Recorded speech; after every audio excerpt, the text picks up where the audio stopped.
concentration of stars that are here tonight to celebrate my country is really moving, and it's really a humbling experience. And you're all great people. I see it will be very difficult to mention all of you, but it's a great experience that we're here tonight, thanks to the Istituto Capire il Mondo, to Pascal's leadership, to celebrate this great country that keeps producing talents and that will continue to be great in the world of cinema. So thank you for coming, thank you for celebrating with us the Year of Italian Culture in the United States, which is 2013, and we'll have in Los Angeles a tremendous, terrific program of events throughout the year in all areas, not just cinema, but also arts, science, architecture, design, and you name it. So thank you for coming, and I'm very excited to be here again to celebrate the greatness of my country.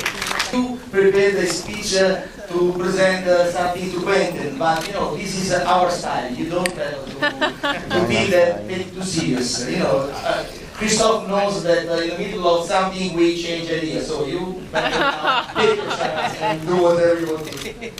I mean, I have to use even my reading glasses because it's such an important moment. So I may miss it. So. Thank you so much, Charlie. Gosh, this is really exciting. This is a lot of fun. This is a real honor to get it from you guys, and I have to say, it's really exciting the success of Django, because there was all this talk when we were doing it that we figured that maybe we could actually pull it off in America, but there was all this talk about, yeah, but you know, Westerns right now, they don't travel so well overseas, and you know, Westerns that have done well here don't do well overseas, and then you put a black guy in the lead of it. On top of that, no, I don't know. I mean, we're doing it, but we're worried. We're fucking worried. And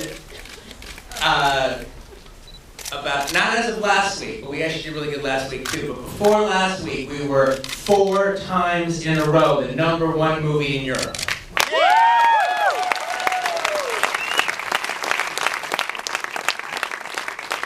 And everybody thought that you know, we had a really open time, and they go, okay, Die Hard's coming into the market as of last weekend, and okay, that's going to bring Django down to earth. Our drop-off was amazing. It was fantastic. Die Hard did its thing, but we kept doing our thing. And I'm probably never bragged about grosses in my life. I'm not saying any of that because I'm bragging about the success of our movie. I'm talking about, I did a tribute to spaghetti westerns, and it's kicking ass.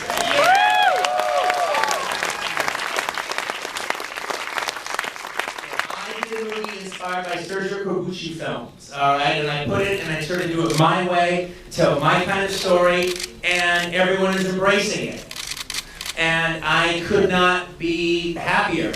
And I hope, because the film's doing so well, just the way that when I came out with Reservoir Dogs, I came out with Pulp Fiction, and then a whole new generation actually thought, hey, there's a new way to tell gangster stories. All of a sudden, these gangster films actually kind of speak to us now.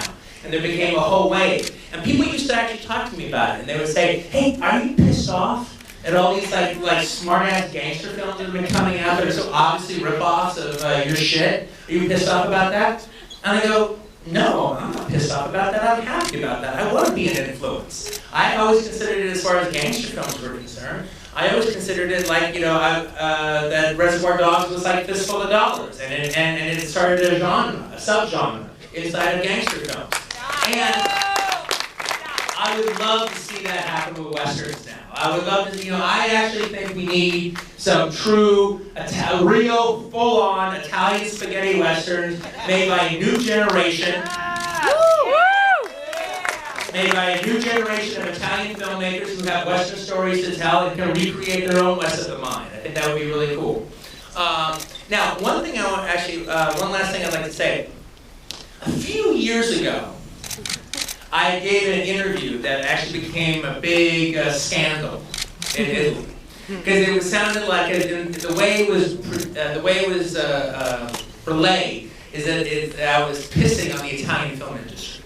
That I was saying, oh, they don't make nothing but shit, it's no good, it's fucking sucks. Alright, oh, this shit's no good anymore, that's all fucking sucks. Okay, I never fucking said it. Okay. I never said that. One of the reasons I would never say that is obviously I don't actually see that much of the Italian commercial cinema that comes out unless it gets released in America. Or, that's just the way it is. Alright? But what I was saying, what they took out of context, was the fact that I wasn't shitting on the current Italian cinema. I was glorifying the Italian cinema of old, back when actually Italy was a true force on the planet Earth, not just in Rome. And one of the things about it that I was actually saying is that Italy needs to not just do comedies and not just do art films, not just do the great auteur films when it comes time for them to do the next one, whether it be D'Alessio, whether it be Eduardo Omi, or whoever it is. And their stuff is fantastic. We want that. We need that. We need those great auteurs. But we also need genre cinema. I want to see the new Fernando de Leos out there doing fine films. I want to see the new